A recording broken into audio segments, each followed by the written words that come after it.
Welcome back. We are making 2-ingredient fudge today. It's only sweetened condensed milk and a bag of chocolate chips. You use a 14-ounce can of sweetened condensed milk to a 12-ounce bag of chips. You want to make sure, sometimes these will come in different sizes. You want to make sure they actually say 12 ounces, or get it up to the 12 ounces by using a little bit from another bag. So we're going to take these and open them up.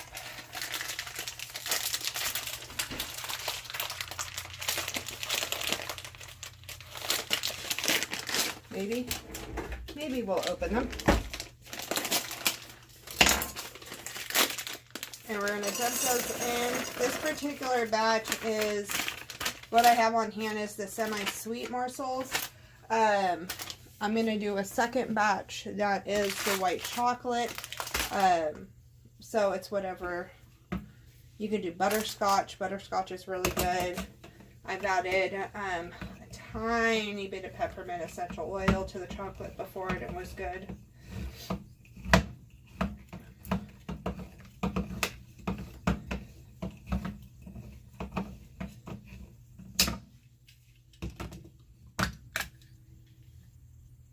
Ooh, that looks good. Should have grabbed my spoon already.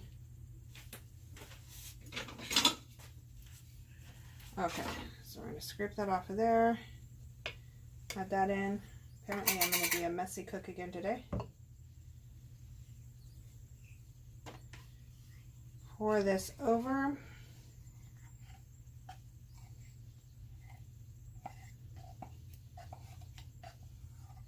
And before I start heating this up, I make sure that I have whatever pan I'm going to be lining it out in, pouring it out in, that I have it covered in parchment paper and ready to pour into. So in this instance, I'm going to pour it into this, I think it's not a 9 by 13, it's a 11 by 7, I think, baking pan, and I'm just going to push in the parchment paper when it's time to pour, and go from there. So now this, I'm going to take a metal spoon, and I'm just going to mix that up a little bit. Nothing crazy. And then, come on, there's chocolate chip on there. Okay, so I'm going to just put that back in the can, and I'm going to pop this in the microwave for 30 seconds.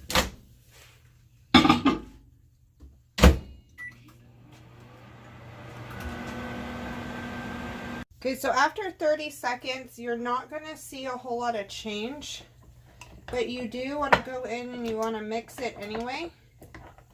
You're going to see just very little starting to melt, but you want to get that heat distributed throughout. I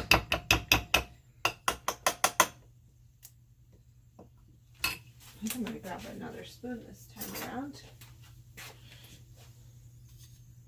and just scrape that off. I'll do it that way. Alright, so now I'm going to pop it in for another 30 seconds. You don't want to go for too long and overheat because you can burn your chocolate. So you want to make sure that you don't do that. And you're going to see here that it is starting to melt a little bit more.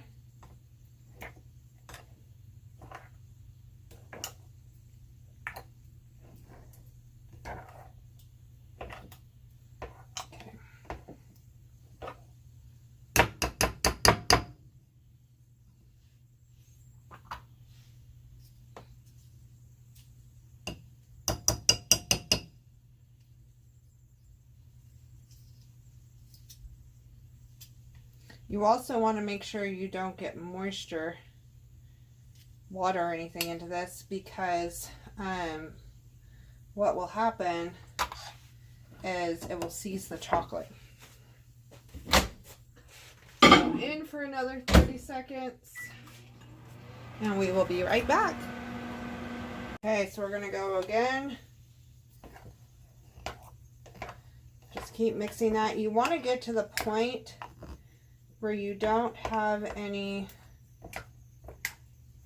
hard chunks in there. We are super close, actually.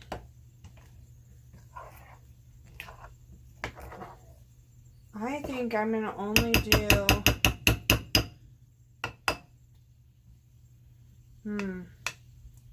I think I'm going to do it for another 10 seconds or so. I don't even think it needs another full 30.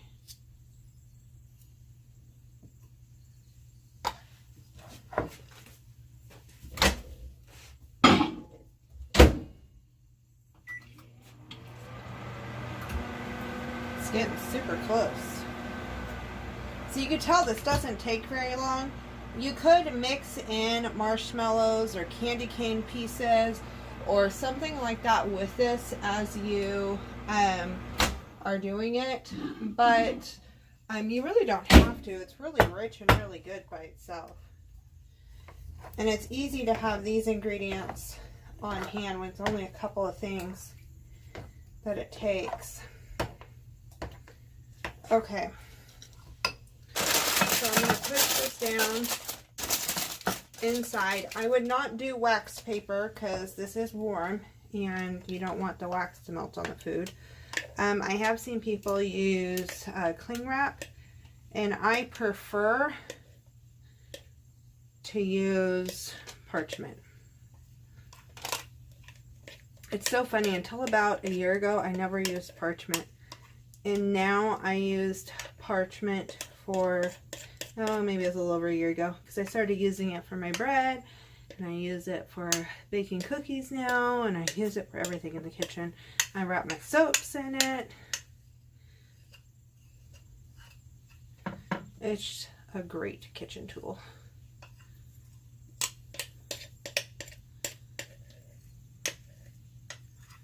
Okay, so now I'm going to take this. This might have been too big of a pan for this recipe, but I'm just going to take it and spread it out a little bit.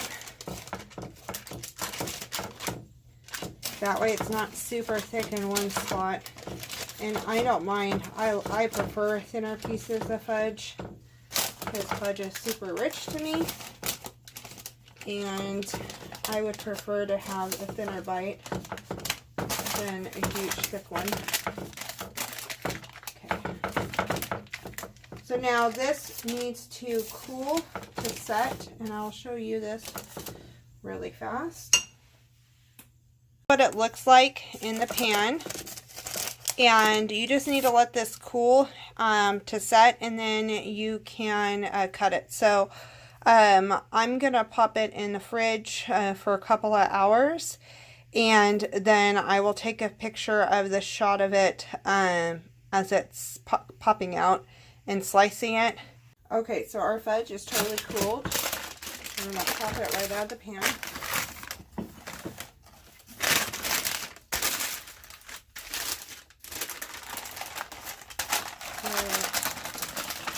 Off of the parchment paper so it's not fully stuck. You want to do this quickly because the more your hands touch it, the more it will melt.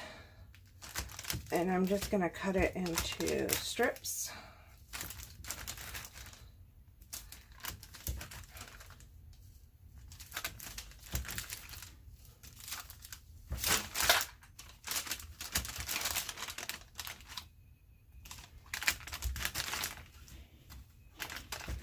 Okay, and then I'm going to go the opposite direction.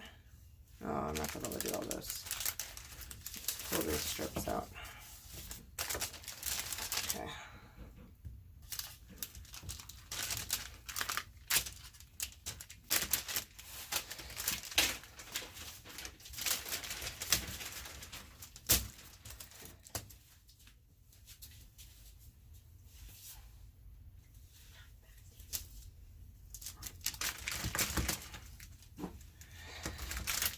Okay.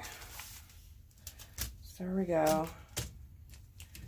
I've got 4 strips here that need to be cut up really fast.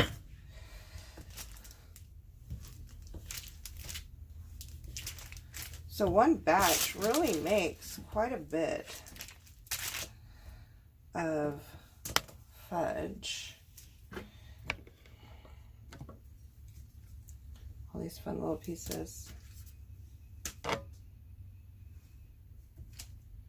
gonna take a little piece. Oh yes. Okay, I'm gonna get these packed up and stored and ready for her party tonight. And you make sure you subscribe,